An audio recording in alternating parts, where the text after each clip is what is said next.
Everyone is at some risk for colon cancer because everyone has a colon, but some individuals are at higher risk for colon cancer, depending on, for example, their diet or lifestyle. And so, as we observe Colon Cancer Awareness Month, we here at the JIS encourage screening for early detection and treatment. Hello and welcome to another edition of Jamaica Magazine. I'm your host, Theodore Henry. We have a lot more in store for you, so please stay with us.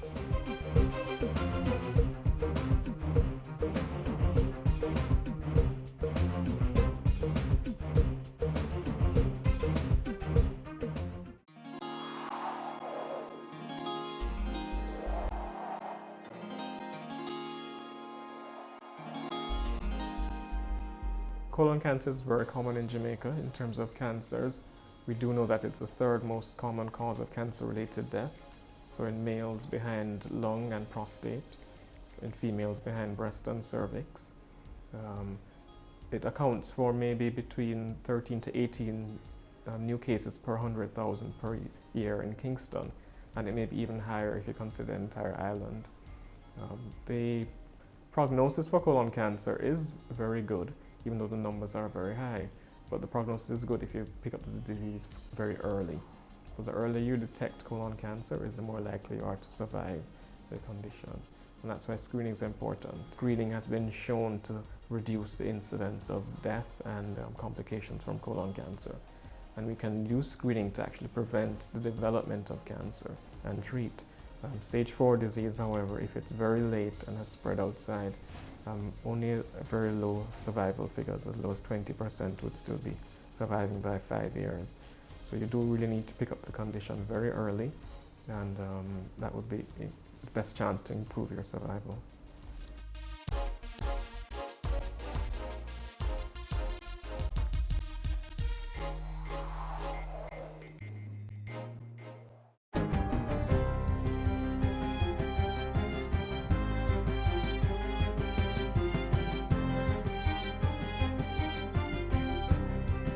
Good day, I'm Theodore Henry, and this is your JIS News for Monday, March 13. Prime Minister Andrew Holness says government will be delivering 6 housing developments, totaling 1,499 solutions in Westmoreland in the next 4 years.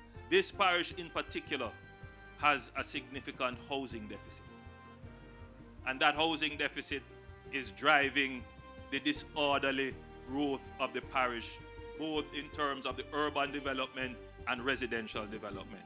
We have to arrest that by formally structuring housing development. The Prime Minister was speaking Friday as he broke ground for 106 serviced lots at Maysmore in Westmoreland. Mr. Holness also broke ground for 32 lots at Darlaston in the parish. He used the functions to reiterate his administration's plan to restructure the National Housing Trust to ensure it has a long institutional life to serve the Jamaican people. Government will be launching a new project to collect outstanding property taxes. Finance Minister Audley Shaw says this is among several measures to improve tax compliance in the 2017-2018 fiscal year. Jamaica's tax rates are already high compared with other similar middle-income countries. Ongoing efforts to broaden the tax base have proved successful. But, Mr. Speaker, compliance needs to be strengthened in some areas, especially at customs. With higher compliance, for instance, at customs, we could consider reducing tax rates to support higher levels of consumption and growth in the economy. The minister says tax arrears now stand at $234 billion, with unpaid property tax estimated at $13.5 billion. Measures to improve tax compliance across the board will include the full rollout of the Revenue Administration Information System at Tax Administration Jamaica and the ASICUDA at Customs. Customs will also benefit from the introduction of modern scanning devices, which will allow it to reduce revenue leakages by improved detection and stemming of the flow of contraband and counterfeit goods. Finance Minister Audley Shaw has also announced plans to reform the Bank of Jamaica (BOJ's) operations to help limit government spending and tackle inflation. This year, we intend to move to a full-fledged inflation targeting regime, and accordingly, the BOJ's operational independence will be reviewed with a view to ensuring its ability to pursue this priority mandate. Minister Shaw says the administration is also committed to revising the BOJ Act in order to adopt stricter limits on lending to government and to modernize arrangements for paying dividends. Arrangements for appointments to the BOJ board will also be reviewed. The finance minister was speaking in Parliament last Thursday as he opened the 2017-2018 budget debate. The debate continues tomorrow when the opposition spokesman on finance, Dr. Peter Phillips, makes his presentation. Jamaica is to see new flights coming out of Europe this summer. Tourism Minister Edmund Bartlett announced last week that one of Europe's leading airlines, Eurowings, will begin operating a twice-weekly scheduled service between Germany's largest populated metropolitan region and Montego Bay. The flights out of Germany commences on July 3 with over 10,000 seats for the summer. Prior to that, in June, weekly charter flights between Spain, Portugal, and Jamaica will come on stream. The flights out of Europe were agreed on by Minister Bartlett and the airlines during his visit at the Tourism Trade Show, ITB Berlin, and the International Hotel Investment Forum. Both the forum and trade show were held in Germany. The Development Bank of Jamaica, DBJ, will be increasing its use of public-private partnerships to significantly add to the country's infrastructure stock over the next 3 years. Minister without portfolio in the Ministry of Economic Growth and Job Creation, Dr. Horace Chang, says this will lead to greater efficiency and creativity in public infrastructure and will free up government resources to be channeled to other areas of the economy. He says the DBJ will be facilitating private sector-led investment and technology in public projects such as the Norman Manley International Airport, Soapberry Wastewater Treatment Plant, and school solar projects. We are committed to a program that will not only involve the big investor, but that our people can participate. So it will be private-public partnerships, divestment, corporatization as we go forward. Dr. Chang was speaking at a recent regional infrastructure conference put on by the Development Bank of Jamaica. And finally, the DBJ says the Regional Infrastructure Conference, which is the first of its kind in the Caribbean, will deepen the region's involvement in public-private partnerships, PPPs. Asserting that the region does not have extensive experience in PPPs, General Manager of Public-Private Partnerships and Privatization at the DBJ, Denise Arana, says the conference will close the knowledge gap. We need to come up to speed very quickly on the government side in terms of how we're able to develop these projects, market them, conduct the tender processes to make sure that they're equitable and to make sure that we carry bankable projects to the private sector. Ms. Arana was speaking at a recent JIS think tank. And that's it for JIS News today. I'm Theodore Henry. Thanks for watching.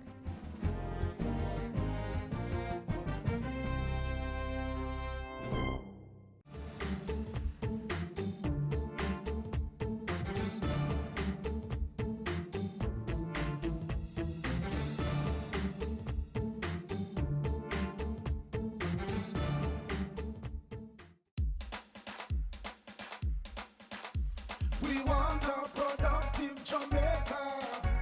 We are not productive Jamaicans. Productivity to move forward on this land. Productivity, that's the way to go, we should understand. Productivity is the way to go for all us Jamaicans. Small business, big business, old and young, we are tell every woman and man. We want growth and prosperity for a better nation with a building plan. So we can build our product and sell our product and put more money in our hand. Our economy can rise to a level and build a better nation. Productivity to move forward on this land. Productivity, that's the way to go, we should understand. Productivity to move forward on this land. Productivity, that's the way to go, we should understand. Productivity.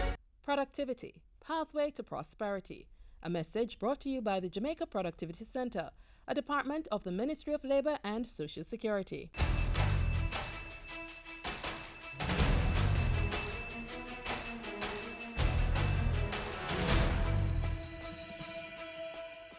Today is the start of great things for Jamaica. You are free to dress as attractively as you want. No man has any right to touch you. This is Jamaica House Weekly. I'm Carrie-Ann Smith. More Jamaicans are set to benefit from lands to build their dream homes. On Friday, Prime Minister Andrew Holness broke ground for the build-out of 138 National Housing Trust service lots in 2 Westmoreland communities. At Darliston, where 32 lots are to be delivered, Mr. Holness told the gathering that the NHT had been directed to sell residential lots and houses with specific covenants. The NHT must take a proactive role in ensuring that the lots remain according to how they were sold and faithful to the covenants applied to the titles.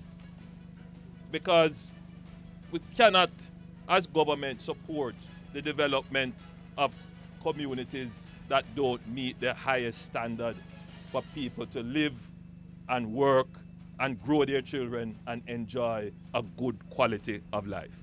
And as he broke ground for 106 lots and units at Maysmuir, Prime Minister Holness said plans are afoot to increase the housing stock in the parish. Within the next 4 years, we intend to deliver 6 housing developments totaling 1,499 housing solutions in Westmoreland. The idea is to use this project as the catalyst for the regeneration, revitalization of this great asset that we have, downtown Kingston.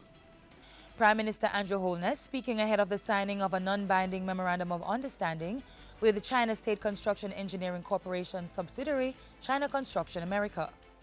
The first phase of the 12-month agreement will see to the conceptualization and design of a model for the creation of a government circle in land surrounding National Heroes Park.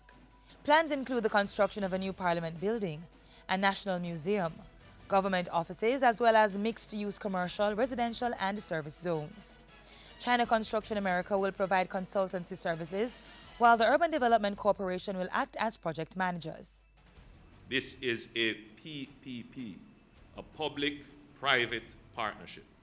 In this partnership, the government will obviously provide the lands. We will ensure that the regulatory environment works in an efficient and supportive way. We will participate in the design and development of the project, as I have said earlier. We will ensure security for our Chinese partners who will be working in Jamaica, and we will ensure that generally the atmosphere around this project is one that is enduring and representative of the good relationship that exists between the government of Jamaica and the government of China. And while at the MOU signing, Prime Minister Holness called on Jamaicans to change their mindsets from one of pessimism to one of prosperity. And we must stop being small-minded in our thinking. This government will think big because we're little, but we're talawa. We're little, but we're big. Jamaica is a big country, and I want the people to start thinking big. Enough of this poor thinking, enough of pulling ourselves down and criticizing ourselves down and tearing ourselves down. It is now time for constructive thinking to build ourselves up. I want the people of Jamaica to know that the government of Jamaica stands against violence. Prime Minister Andrew Holness during his address at Wednesday's International Women's Day concert at Emancipation Park. He said government was working to break the culture which has normalized domestic violence on the island. Mr. Holness also supported the Women's March, which was held under the theme, Be Bold for Change. Earlier in the day at Jamaica House, the Prime Minister hosted a lunch for a few of the women who have helped to develop the nation. He said government will be seeking to empower women by encouraging their financial independence. Empowering women to manage financial affairs would empower households, which empower communities, which empower the nation. So financial literacy and financial management is a key strategy that government should pursue. The Prime Minister also welcomed visitors to Jamaica House last week. On Monday, he met with the Deputy Prime Minister of the Bahamas, Philip Davis, pledging to strengthen relations between both countries. Davis was on the island for a 2-day regional infrastructure conference hosted by the Development Bank of Jamaica. And that's how we close out Jamaica House Weekly. We return next time with more of the news stories coming out of the office of the Prime Minister.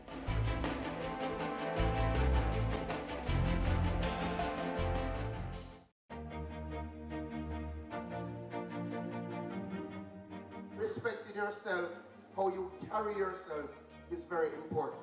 You hear me, young men? We take for granted oftentimes as men that people judge you before you even open your mouth. From they look at you, they form a perception. They make up their minds about you.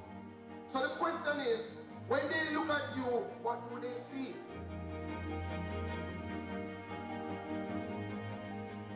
Watch as we share government's investment plans for the transport and mining sectors in the upcoming 2017-2018 financial year.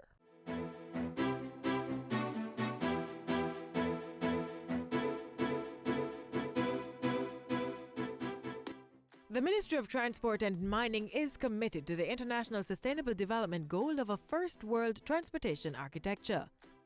And it states, by 2030, provide access to safe, affordable, accessible and sustainable transport systems for all.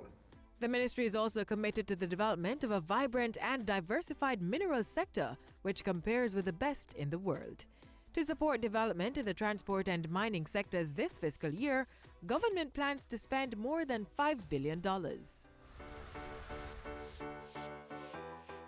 Government will be spending more than $2.5 billion to improve the public passenger transportation system this fiscal year.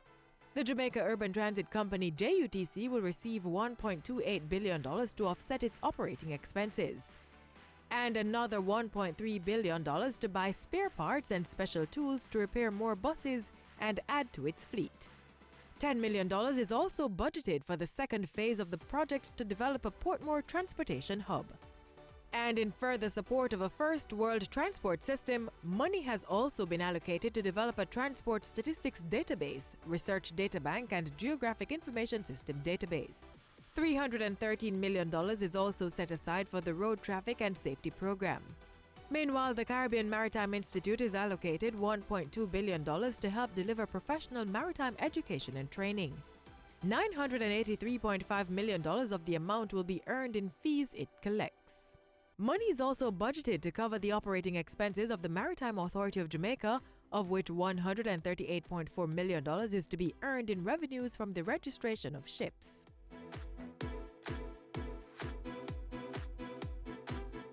As it works towards a diversified mining sector, government has allocated $29.26 million to deal with the general supervision of all prospecting and mining operations. The provision will assist the Earthquake Unit to publish Jamaica's seismic code and maps, implement an effective early warning program, and provide information to guide the National Building Code.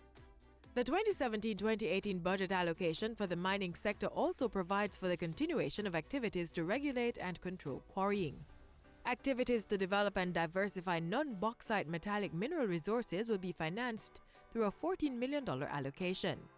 $3.6 million is allocated to identify and evaluate economically viable deposits, assist investors, and prepare a quarry development plan for non-metallic minerals. And $45.4 million is budgeted for work geared at developing an integrated, comprehensive, and scientific understanding of Jamaica's geology. These are some of the ways the Ministry of Transport and Mining will be investing its resources in the 2017-2018 fiscal year to support the country's growth and development agenda.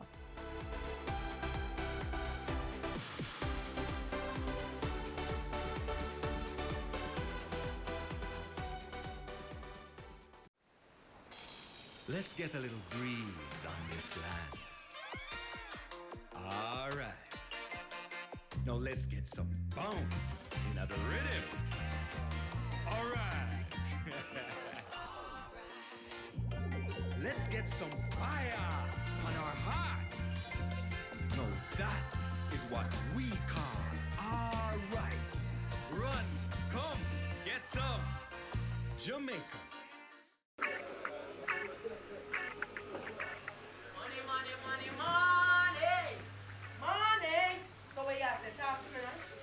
It takes so long, man.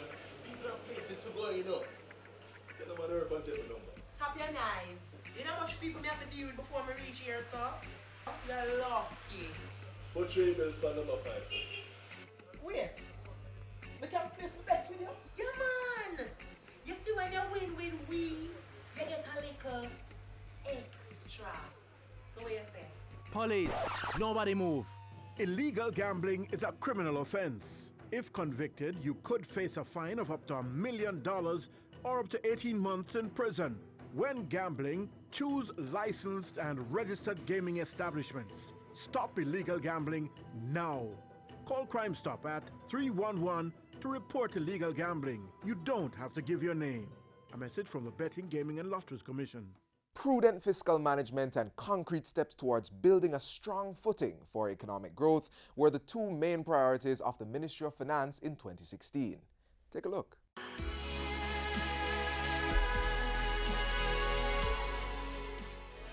Minister of Finance and Public Service, the Honourable Audley Shaw, speaks about achievements under his ministry.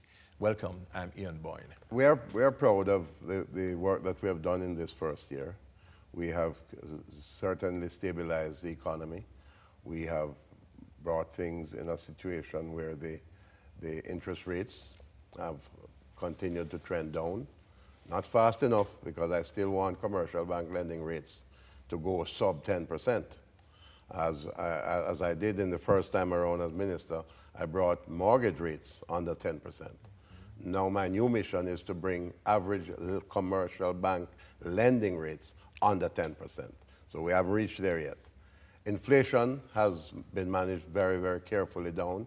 In fact, this past calendar year, 2016, we have had the lowest inflation at 1.7%, the lowest inflation since 1964. We've also have net international reserves at a pretty good clip at about $2.6 billion US. Gross reserves are over $3 billion United States dollars. So we're not short of foreign exchange, and in that context, we welcome the fact that our exchange rate has stabilized over the past couple of months, and we want to invite all participants in the foreign exchange market to together let's work and keep it that way, because in keeping our exchange rate stable, it allows business to be able to plan better, to make more predictable, positive decisions for good outcomes in terms of investment and in terms of trade and so on. This requires constant monitoring, and I'm pleased that we were able to put together a working group to work along with the Bank of Jamaica to ensure that there's a flow of information and to give the assurance that A, there's no shortage of foreign exchange, and B, we have the backup arrangement with the IMF should we need to have further access to foreign exchange. And that decision of yours has produced concrete results. Concrete results. So we need to keep that way. Then growth has pretty much returned, not to the level we expected yet. We wanted to have 2%. We might be coming in just under 2%, but at about 1.6, 1.7% by the end of the fiscal year. Now, it is in line with our target, because we did target 1.7%. But I just was being more ambitious to expect maybe 2% growth. But what we have to do now is to continue to put in place those things that can create impulses for growth. And I'll give you a couple examples. Our now famous 1.5 plan is part of our growth plan. And it's part of our growth plan because we made a decision to move away from direct taxes to indirect taxation, because we believe that the workers on the income tax PAYE system were carrying a disproportionate burden of the taxation in the country. I mean, just about 1/4 of the working labor force, the employed labor force, was in fact participating in PAYE. So we achieved the phase 1 in July, of a new threshold of $1 million, and we will be implementing phase 2 in April 1 of this year, where we'll get to 1.5 million. Some will say, well, how has this helped growth? It has. I can tell you revenue is up. To the end of December, we had exceeded our revenue targets by about $17 billion. And we expect that this buoyancy will continue through the rest of the fiscal year. Both PAYE, ironically, has grown in terms of the revenue expectations, and consumption taxes have grown. I can tell you, in the Christmas season just gone, merchants tell me it's the best Christmas season they have had in years. Why? because we were gradually releasing $12 billion into the economy by way of transferring those funds keeping those funds into the hands of the workers. So at Christmas, they had more purchasing power, they were able to spend more, and guess what? We earned more in general consumption taxes. Minister of Finance and the Public Service, the Honorable Arnold, talking to us about achievements under his ministry.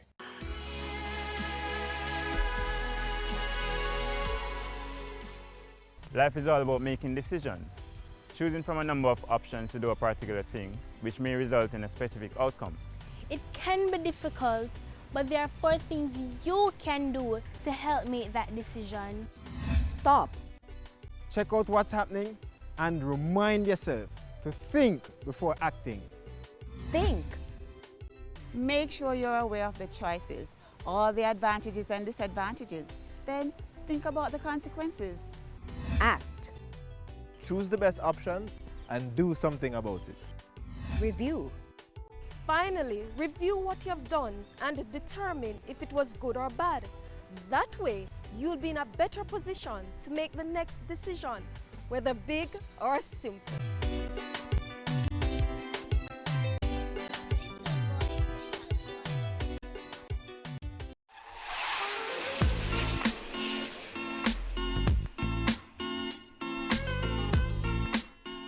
And that's how we close out today's edition of Jamaica Magazine on this station. We return round about the same time tomorrow. You may catch up with us online by logging on to Facebook, Twitter, or YouTube. There's also our new mobile app that's Android and iOS compatible. On behalf of the entire team here at the JIS, I'm Theodore Henry. Thank you for watching. This has been a production of the Jamaica Information Service, the voice of Jamaica.